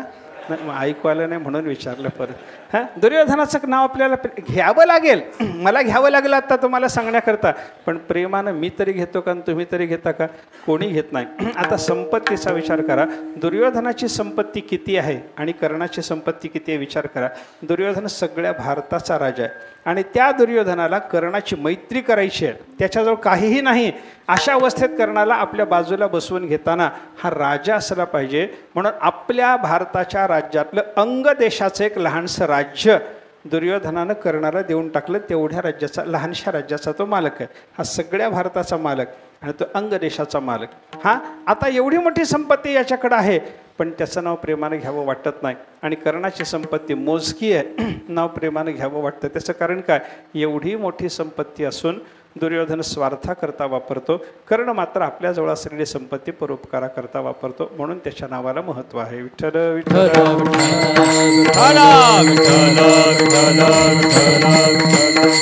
मी एक नेहमी उदाहरण सांगतो. एका गावात 2 मित्र होते. त्या 2 मित्रापैकी एक मित्र थोडासा भावनिक होता आणि दुसऱ्या मित्राला भावना नाही. दुसरा भावना नसलेला जो मित्र हा श्रीमंत होता आणि हा भावना असलेला जो मित्र तो गरीब होता. एक लहानसं छप्पर घर होतं त्याचं, याला मोठं घर होतं, पण दोघांनी थोडासा काही उद्योगधंदा केला, दोघांजवळ पैसा जमला. पैसा जमल्याच्या नंतर तो जो नास्तिक मित्र होता त्यानं विचार केला, एवढा पैसा जमा झाला आहे, आपण एक मोठं घर बांधू म्हणे राजवाड्यासारखं स्वतःला राहायला. त्यानं एक छान घर बांधलं. ऐका, 100 खोल्याचं घर त्यानं स्वतःला राहायला बांधलं. आता हा दुसरा जो भाविक मित्र होता त्यानं विचार केला, काय करायचं म्हणलं घर बांधून एवढं मोठं, आपण दोघं आहोत, नवरा बायको आपण दोघं आहोत, थकत चाललो, आपल्याला राहायला हे छपरासारखं घर जे आहे ते पुरे आहे, मोठं घर घेऊन काय करू, व्यवस्था स्वतः ठेवणं होत नाही. मग मी काय करतो म्हणला, माझ्याजवळ जो पैसा जमा झाला या पैशातून मंदिराच्या बाजूला 2 खोल्याची धर्मशाळा बांधतो. त्यानं 2 खोल्याची धर्मशाळा बांधली. ऐका, उदाहरण संपलं माझं. आता उत्तर द्या. 100 खोल्याची इमारत बांधून आपल्याला स्वतःला राहण्याकरता वाडा बांधणारा एक मित्र आहे आणि 2च खोल्याची धर्मशाळा मंदिराच्या बाजूला बांधून ठेवणारा, येणाऱ्या जाणाऱ्या यात्रेकरूची व्यवस्था व्हावी, मोफत त्यांना निवास व्यवस्था मिळावी याच्याकरता त्यानं 2 खोल्याची धर्मशाळा बांधली. मला उत्तर द्या, तुम्हाला नाव कोणाचं माहिती असतं, 100 खोल्यावाल्याचं का 2 खोल्यावाल्याचं? 2 खोल्यावाल्या. का बाबा? 100 बांधल्यात ना त्यानं, त्याचं नाव माहीत असायला काय अडचण आहे? आपलं उत्तर काय? 2 खोल्यावाल्याचं नाव आपल्याला माहिती आहे. त्याचं कारण काय? 100 खोल्या बांधल्या तरी स्वार्थाकरता आणि यानं 2च बांधल्या परोपकाराकरता, याचं नाव होतं विठ्ठल विठ्ठल. हो, हे केवळ द्रव्याच्या बाबतीत आहे असं समजू नका. आपल्याजवळ असलेल्या ज्ञानाचा सुद्धा असाच विचार असतो. आपल्याजवळ असलेलं ज्ञान आपल्या मोक्षाकरता वापरलं नाव होत नाही, आपल्याजवळचं ज्ञान जगाच्या कल्याणाकरता वापरलं की त्याचं नाव होतं. तुम्ही बघा, ऐका, ज्ञानी म्हणून आपण जर कोण ज्ञानी तुम्हाला ठाऊक आहेत असं जर मी तुम्हाला विचारलं, ज्ञानी महात्म्यांची नावं सांगा म्हणल्यानंतर तुम्ही काय म्हणता? ज्ञानेश्वर महाराज, दुसरं नाव नामदेव महाराज, तिसरं नाव नाथ महाराज, चौथं नाव जगद्गुरु तुकाराम महाराज, 5वं नाव निळोबाराय, चोखोबाराय, गोरोबा काका. झालं किंवा 10-20 नावाच्या पलीकडे नावं सांगता येतात का तुम्हाला तरी मला तरी? सांगता येत नाही. ज्ञानी म्हणून आपल्याला नावं जी ठाऊक आहेत ती 10-20 जणांचीच, पण जगामध्ये आजपर्यंत 10-20 जणच ज्ञानी झाले का? तुकाराम महाराजांनी स्वतः सांगितलं, आईसे खेळी कोट्यानुकोटे, गणित नाही त्याला रे. अगणित असे ज्ञानी महात्मे जगामध्ये होऊन गेले असं तुकाराम महाराज बोलतात. मग अगणित ज्ञानी झाले असतील तर तुम्हाला 10-20 जणांचीच नावं का ठाऊक आहेत? त्याचं कारण काय? बाकीचे ज्ञानी आणि हे ज्ञानी यांच्यामध्ये अंतर असं आहे, बाकीचे ज्ञानी त्यांनी ते ज्ञान मिळवलं ते स्वतःच्या मोक्षाकरता, आणि ज्ञानेश्वर महाराज तुकाराम महाराजांनी जे ज्ञान मिळवलं जगाला मुक्त करण्याकरता. बरं का? प्रगट गुह्य बोले विश्व ब्रह्माचे केले, बोले विश्व ब्रह्माचे प्रगट गुह्य बोले विश्व ब्रह्माचे केले,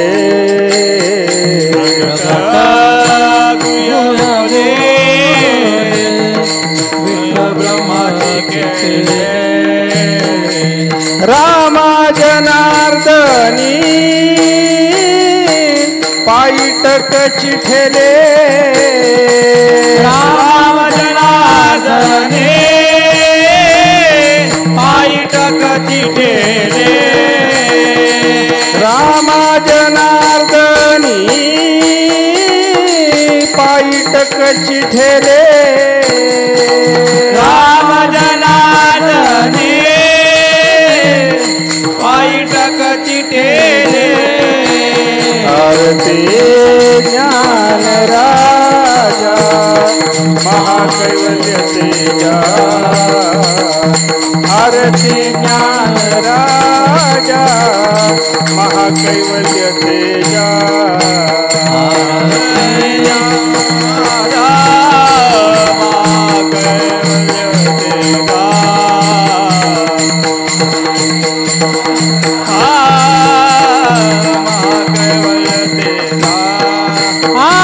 प्रगट गुह्य बोले विश्व ब्रह्माची के प्रगट गुह्य बोले विश्व ब्रह्माची केले प्रगट गुह्य बोले विश्व ब्रह्माची के प्रगट गुह्य बोले विश्व ब्रह्माची केले रामा जनार्दनी पायी टकच ठेले जनार्दनी पायी टकची रामा ठेले जनार्दनी पायी टकच ठेले जनार्दनी पायी टकची ठेले आरती ज्ञान राजा महाकैवल्य तेजा आरती ज्ञान राजा महाकैवल्य तेजा आरती ज्ञान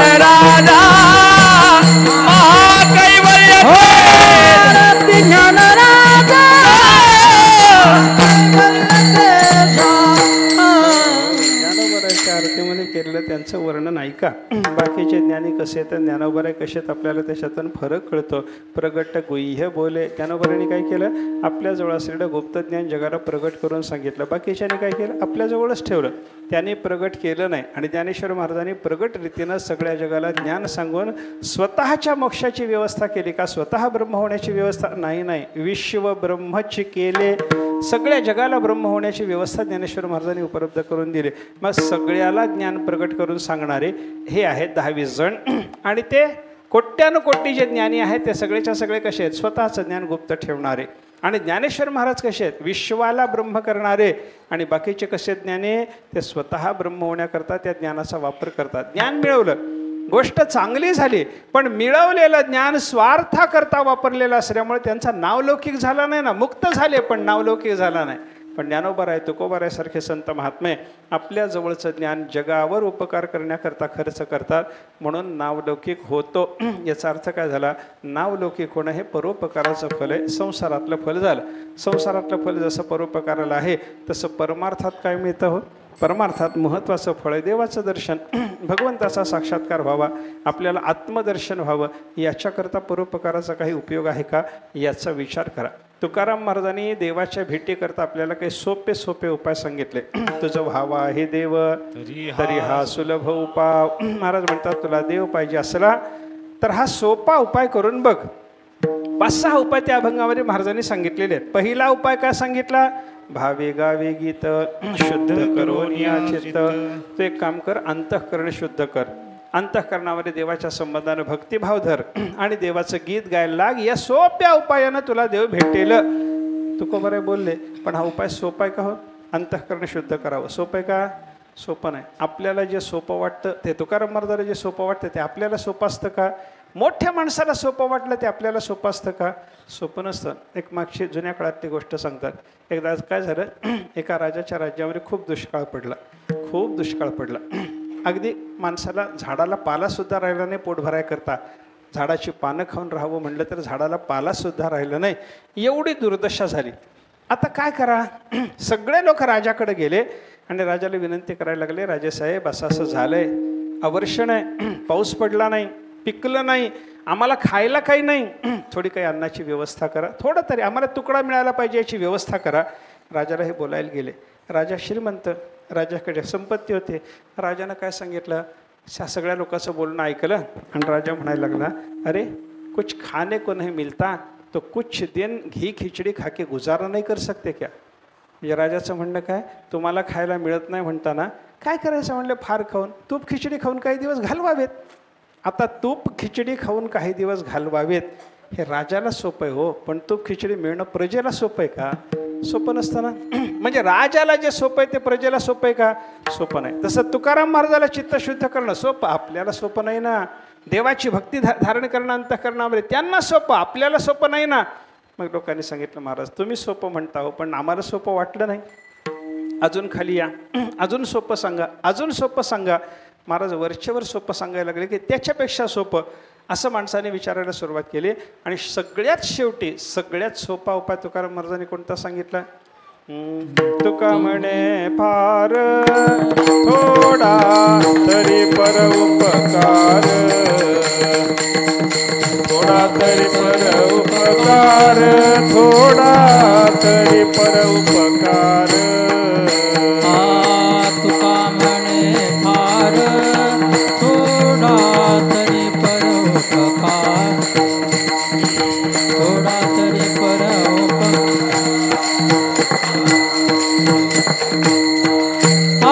तुका म्हणे फार थोडा तरी परोपकार, तुझं भाव आहे देव तरी हा सुलभ उपाव. तुझं भाव आहे देव तरी हा सुलभ. बोलायला लागले, तुला देव पाहिजे ना बाबा, सोप्या उपायानं देव भेटावा असं वाटतं ना. मग एक काम कर, तू का म्हणे फार थोडा तरी परोपकार, फार परोपकार कर. होत नाही ना ते, थोडा तरी परोपकार करायला शिक. हे कशा करता सांगितलं? परोपकाराची बुद्धीला सवय नसते तेव्हा त्याला शिकवावं लागतं. थोडा तरी परोपकार कर.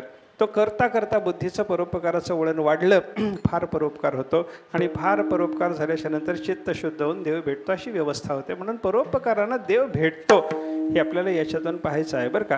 अनेक वचनाशी संतांची पाहायला सापडतात आपल्याला की त्याच्यातून परोपकारानं देव भेटतो, परोपकारानं ब्रह्मस्वरूपाचा साक्षात्कार होतो, अशी वर्णनं आपल्याला संतांनी केलेली पाहायला अनेक ठिकाणी मिळतात. विठ्ठल विठ्ठल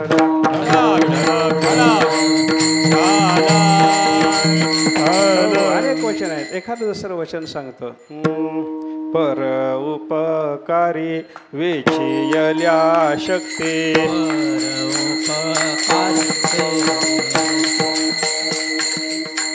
पर उपकारी वेचियल्या शक्ती, तेणे आत्मस्थिती जाणीतली, जाणीतली,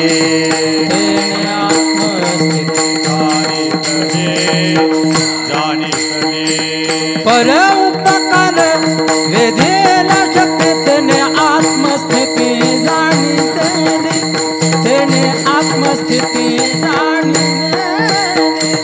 पर उपकारी वेधेला शक्ती, तेने आत्मस्थिती जाणीतेने, तेने आत्मस्थिती जाणीतेने. परोपकारी वेचियल्या शक्ती, तुका बरं सांगतात, तेणे आत्मस्थिती जाणीतली. आपल्याजवळ असलेल्या सगळ्या शक्ती कोणत्या? बळबुद्धी ज्यांचे उपकारासाठी, असे तुकाराम महाराजांनी सांगितलं. आपलं बुद्धीचं बळ, आपलं शरीराचं बळ, आपलं वाणीचं बळ, आपलं अंतःकरणाचं बळ, आपली सामाजिक प्रतिष्ठा, ते बळ, हे सगळंच्या सगळं परोपकाराकरता जो वापरतो त्या महात्म्याला फल काय? तेणे आत्मस्थिती जाणीतली, त्याला आत्मस्वरूपाचा साक्षात्कार होतो, असं तुकाराम महाराज वर्णन करतात. हे आत्मस्वरूपाचा साक्षात्कार होणं, देवाचं दर्शन होणं, हे परोपकाराच्या योगानं परमार्थाच्या दृष्टीनं मिळणारं फल आहे. नावलौकिक होणं संसारातलं फल, देवाचं दर्शन होणं परमार्थातलं फल, असा परोपकार महत्त्वाचा असल्यामुळं प्रत्येक माणसाच्या जीवनामध्ये परोपकार असलाच पाहिजे, असा विचार संतांनी सांगितला. जो परोपकार करत नाही, थोडाही परोपकार ज्या माणसाच्या जीवनामध्ये घडत नाही, तो मनुष्य जनावर म्हणून जगायच्या सुद्धा लायकीचा नाही. विठ्ठल विठ्ठल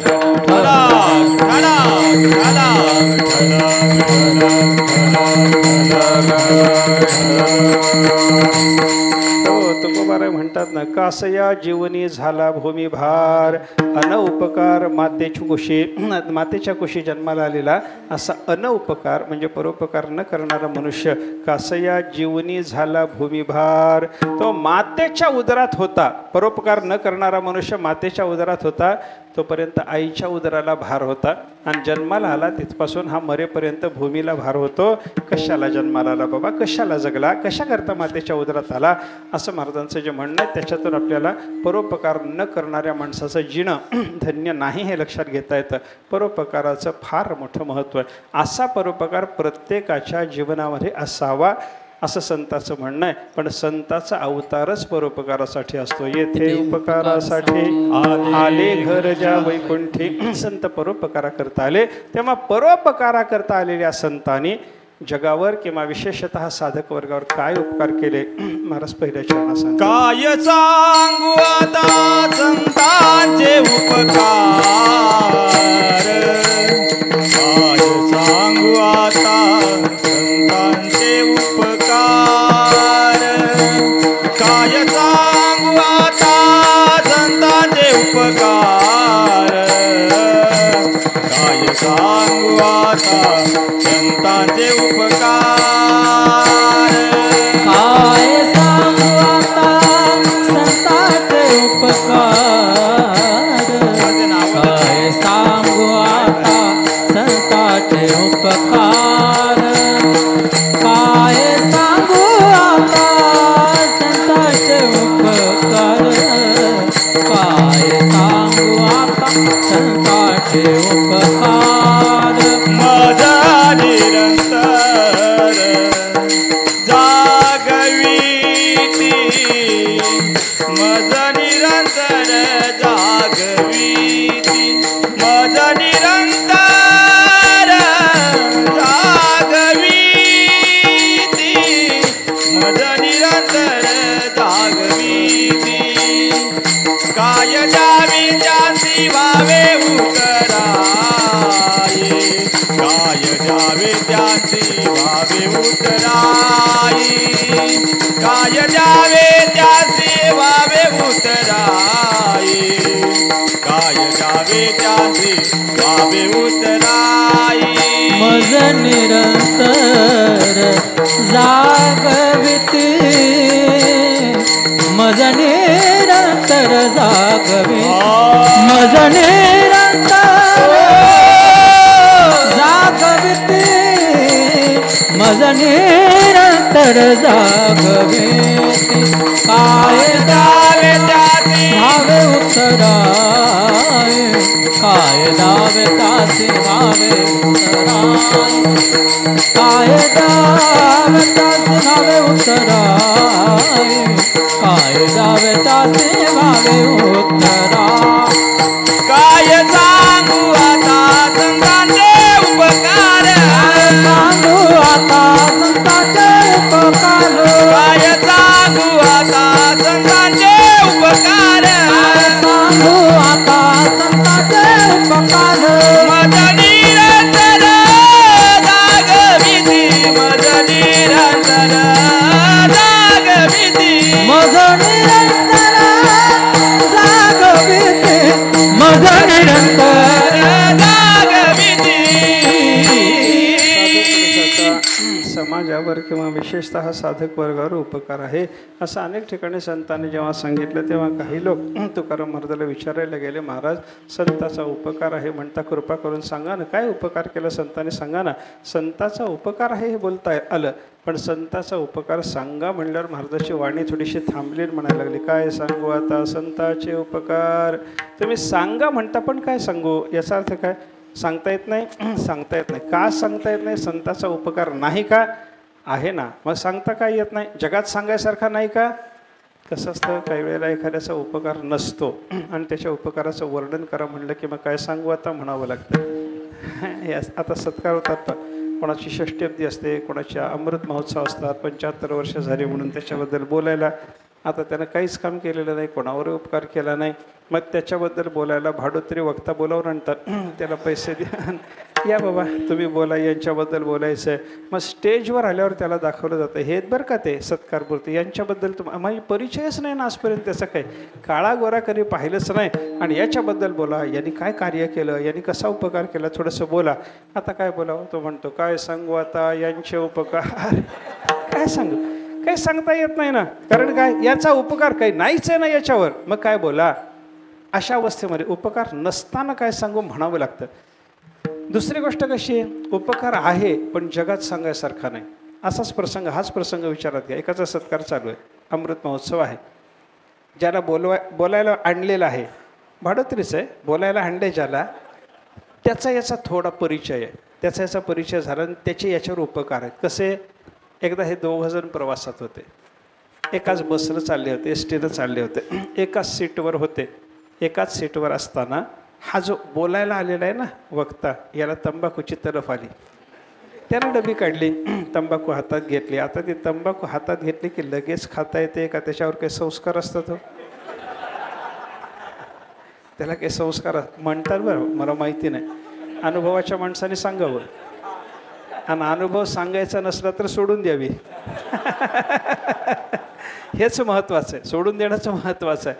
ते तंबाखूला चुना लावतात. ते असं मळायचं, त्याला थापटायचं, फू करायचं, मग खायचं. ते पाहिलेलं सांगतो, नाही तर तुम्हाला कसं काय एवढं माहिती नाही. एवढं बारकावा सगळा सांगता म्हणजे कधी खाल्ली का असं विचारू नका. ते असं खातात ना, मग ते खायला त्याला चुना पाहिजे होता. हा डबी शोधायला लागला, तंबाखूची डबी होती याच्याजवळ. बोलणारा माणूस, हा बोलायला आलेला, त्याला डबी मिळेना चुन्याची. मग तो इकडे तिकडे बघत असताना हे सद्ग्रहस्थ, सत्कार मूर्ती हे बाजूला होते. ते तंबाखूचे व्यसनी होते. त्याने याला विचारलं, काय पाहिजे हो? तोंडात चुन्याची डबी मिळेना. माझ्याजवळ आहे म्हणे. दिली त्यानं, लगेच चुन्याची डबी काढून दिली. उदाहरण संपलं माझं. आता तंबाखूला लावून खायला 20 वर्षापूर्वी यानं चुना दिला. हा उपकार झाला की नाही सांगा? झाला की नाही? झाला. मग आता तिथं सभेमध्ये उभा राहून सांगतो काय बोलावं, यांनी मला त्यावेळेला तंबाखूला लावून खायला चुना दिला होता. सांगण्यासारखा उपकार आहे का? समाजात सांगण्यासारखा उपकार नाही. मग काय म्हणावं लागतं, काय सांगू आता, असा शब्द येतो. म्हणजे काय सांगू शब्द 2 अर्थानं येतो. उपकार नसेल सांगा म्हणलं तरी काय सांगू म्हणावं लागतं. उपकार आहे समाजात सांगण्यासारखा नाही तरी काय सांगू म्हणावं लागतं. पण इथं ते दोन्ही निमित्त नाही बरं का, दोन्ही प्रकारचं निमित्त नाही. संताचा उपकार नाही का? आहे. समाजात सांगण्यासारखं आहे की नाही? निश्चित आहे. तरी काय सांगू का म्हणलं, संताच्या उपकाराचं वर्णन करायची वाणी ताकद नाही. म्हणून महाराजांना म्हणावं लागलं, काय सांगू आता संताचे उपकार. पण उपकार काय केला सांगा ना महाराज, तुम्ही सांगितल्याशिवाय आम्हाला कसं कळेल? असं लोकांनी म्हणल्यावर तुकाराम महाराजांनी थोडक्यात तो उपकार सांगितला. मज निरंतर जागविती, संतांनी मला जाग केला हा उपकार आहे असं महाराज म्हणतात. त्याचा अगदी थोड्या वेळात राहिलेले आपण विचार करू. एकदा प्रेमाने भजन करा. विठोबार हरे जय जय विठोबार कुमाई, विठोबार कुमाई, विठोबार कुमाई, विठोबार कुमाई, विठोबार कुमाई, विठोबार कुमाई, हरे जय जय विठोबार कुमाई, विठोबार कुमाई, जय जय विठोबार कुमाई, जय जय विठोबार कुमाई,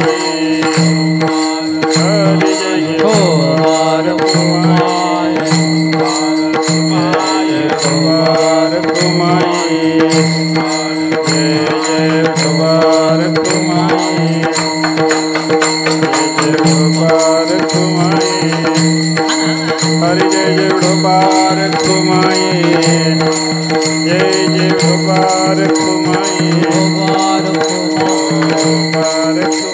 विठोबार कुमाई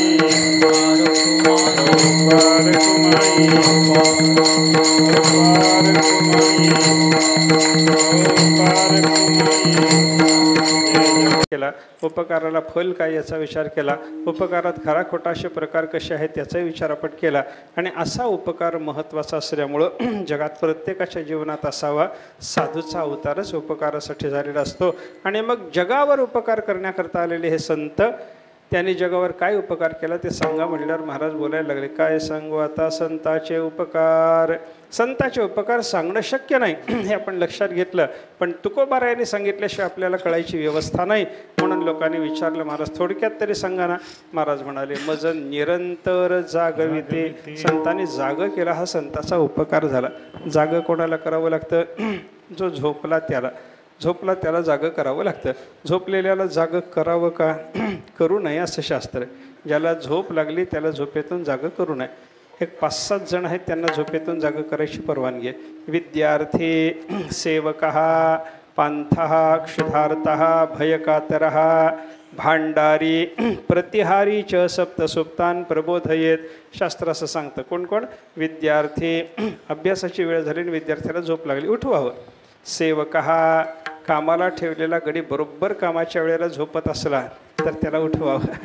पांथः, प्रवासी मनुष्य थकून आलेला असतो पण त्याचा पुढचा प्रवास सुखाचा व्हावा याच्याकरता त्याला झोपेतून उठवावं. विद्यार्थी सेवक पांथः क्षुधार्तः, भूक लागून एखादा माणूस झोपला असला तर त्याला उठवावं की नाही? उठवावं. शेतात काम करून नवरा येतो, घरी आल्यावर भूक लागलेली असते, बायकोला भाकरी कर म्हणतो, तिची भाकरी होईपर्यंत थकलेला असल्यामुळे याला झोप लागते. आता बायकोनं उठवून त्याला जेव घालावं की घालू नये? हां, असं कसं? नवरा परमेश्वर आहे, झोपलाय, त्याला कसं उठवायचं?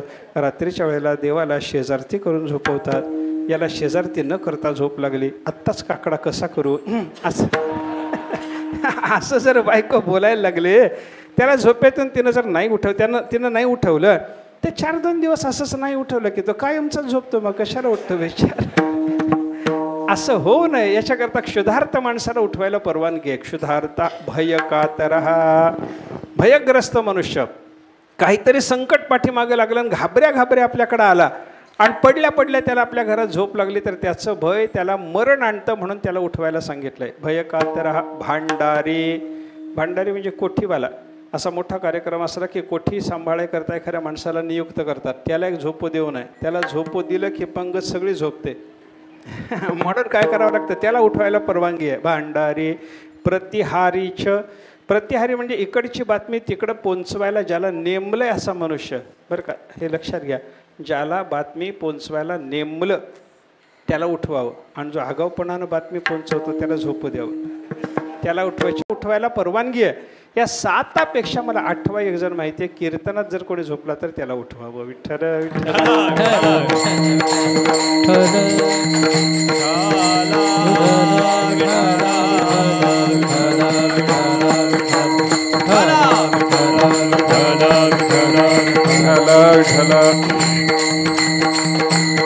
हो, पण हे जे सगळे आपण आता ज्यांना उठवायला शास्त्राची परवानगी आहे त्यांना उठवायला संतच लागतात का? बोलू नका, शांत राहा. त्यांना उठवायला संतच लागतात का? सांगा. बाकीचे सगळे सोडा. हो, कीर्तनात झोपलेल्या माणसाला उठवायला तरी संत लागतात का? समजा आता इथं कोणी झोपला असला, झोपू द्यायचं नाही, बरं, आत्ताच सांगितलं मी, झोपू द्यायचं नाही. इथं कोणी झोपला असला तर त्याला उठवायला काय? तुकाराम महाराजांनी वैकुंठातून यावून बाबा कीर्तन चालू आहे, असं झोपू नका, उठा म्हणावं तरच उठतो, असं थोडंसं काही नाही. बाजूच्या माणसाने नुसता हात लावला तरी उठतो, हात लावून नाही उठला हलवून उठतो, हलवून नाही उठला चिमटा काढल्यावर तरी नक्की उठतो. पण एवढंच लक्षात ठेवू नका उठतो की नाही. त्याच्याकरता संत लागत नाहीत. मग संतांनी ज्या निद्रेतून जागं केलं ती सामान्य लौकिक निद्रा नाही. ती कोणती निद्रा? अज्ञान नावाची निद्रा. अविद्येची अनिदा, विश्वस्वप्नाचा धांदा वगैरे ओव्यामधून संतांनी ज्या अज्ञान नावाच्या निद्रेचं वर्णन केलेलं आहे त्याच्यातून संत जाग करतात. हा संताचा उपकार कसा आहे? हा उपकार फिटत नाही. म्हणून काय द्यावे त्यासे व्हावे उतराई ठेविता पायी जीव थोडा. त्या संतांना काय द्यावं? काहीही देऊन संताचा उपकार फिटत नाही. त्यांच्या चरणी जीव समर्पण केला तरी थोडा पडतो. का? त्याचं कारण आहे संतांनी उपकार करून देव हातात दिला, देव घ्यायचा आणि जीव द्यायचा बरोबरी होत नाही. म्हणून ठेविता हा पायी जीव थोडा. संत अज्ञानाच्या निद्रेतून जाग करतात. हा उपकार करण्याकरता ते कसा कसा मार्ग अवलंबतात त्याचा विचार सांगितला. सहज बोलणे हित उपदेश करुणी सायास शिकविते. सहज बोलण्यातून संत महात्मे हिताचा उपदेश करतात आणि तो जर एखाद्याने नाही घेतला तर संत महात्मे त्याच्याकरता सायास करतात, कष्ट करतात, पण त्याला ज्ञानाच्या निद्रेतून जाग करतात म्हणजे करतात. असं संतांनी जगाकरता कष्ट घ्यावेत. असं जगाचं आणि संताचं नातं काय? ते माय लेकराचं नातं आहे. शेवटच्या चरणात उदाहरण तुका म्हणे वत्स, तुका म्हणे वत्स, घेणू वेचे चित्ती, तुका म्हणे वत्स,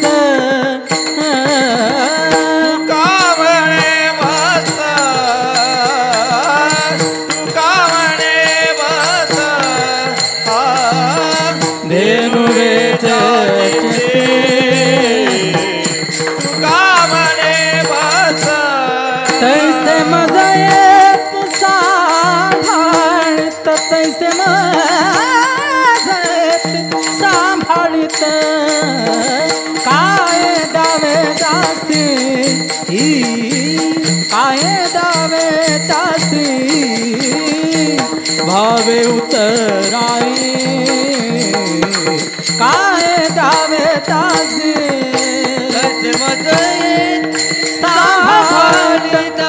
सांभाळित काय दावे तासी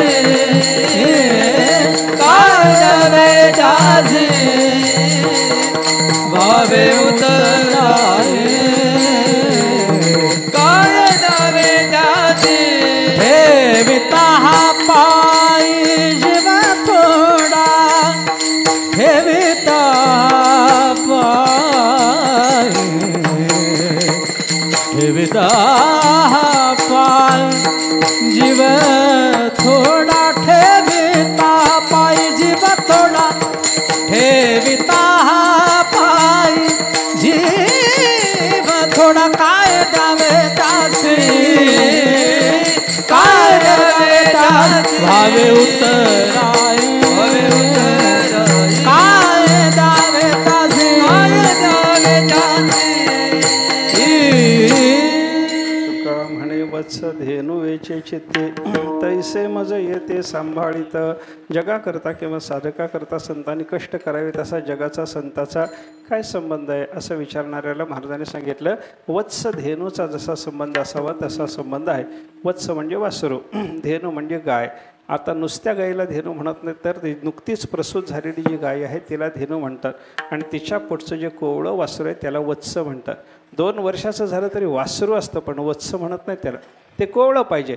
त्या कोवळ्या वासराच्या संबंधी नुकत्याच प्रसूत झालेल्या गायीच्या अंतःकरणात जेवढा जिव्हाळा, जेवढा प्रेमभाव, जेवढी काळजी, जेवढी तळमळ असते तशा पद्धतीची तळमळ संतांच्या अंतःकरणात आपल्या सर्वांच्या विषयी असते.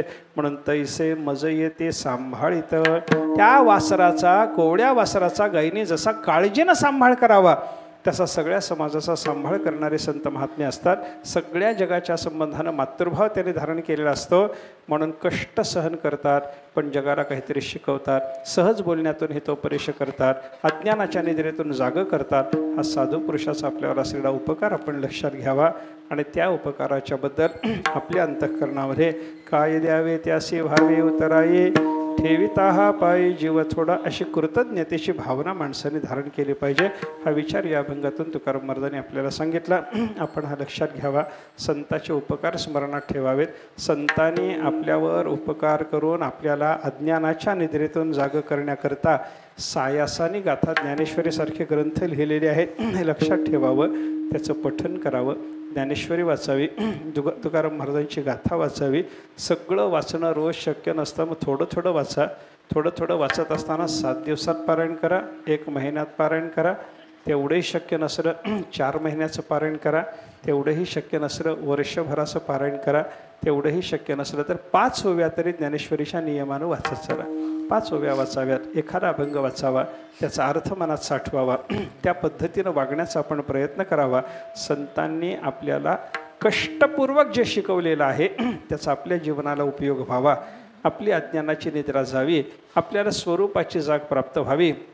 परमात्मा स्वरूप आपल्याला दिसावं याच्याकरता आणि सगळ्याला समाधानाचं जीवन प्राप्त व्हावं याच्याकरता संतांच्या वाङ्मयाला शरण असण्याशिवाय दुसरा मार्ग नाही. हे सर्वांनी लक्षात ठेवून संतांनी कष्टाने आपल्याकरता निर्माण करून ठेवलेले जे वाङ्मय आहे त्याचा आश्रय करून त्या संतांच्या उपकारातून अंशतः उतराय होण्याचा प्रत्येकाने प्रयत्न करावा. एवढं या निमित्तानं सांगून सेवा पूर्ण करतो. ज्ञानेश्वर माऊली महाराज, ज्ञानेश्वर माऊली, ज्ञानराज माऊली तुकाराम. जय जय ज्ञानेश्वर माऊली, ज्ञानराज माऊली तुकाराम.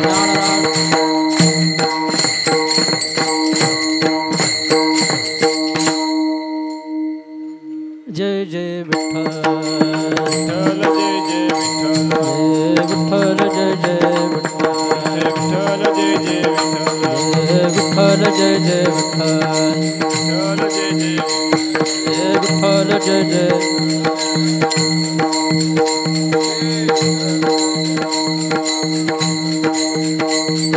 विठ्ठल जय जय विठ्ठल. बोले रे रे पुरे वेडे बापू क्षमा पराधमा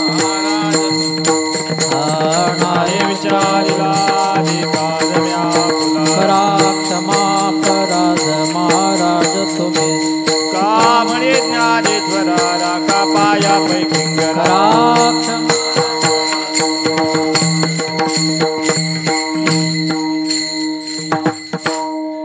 रामकृष्ण हरी.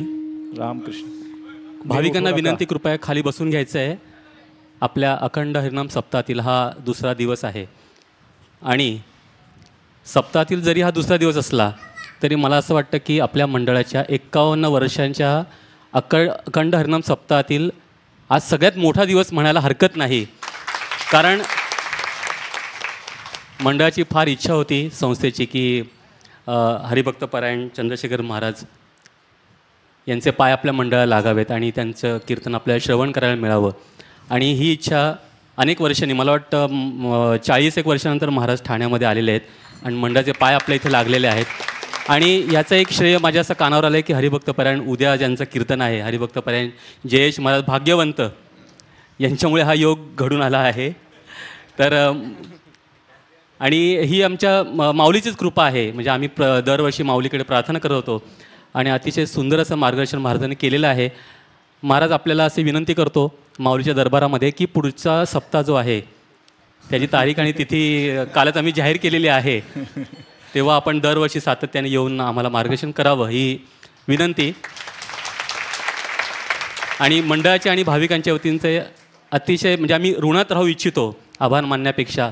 अतिशय आमचे कान आणि मन तृप्त झाले आहे आज.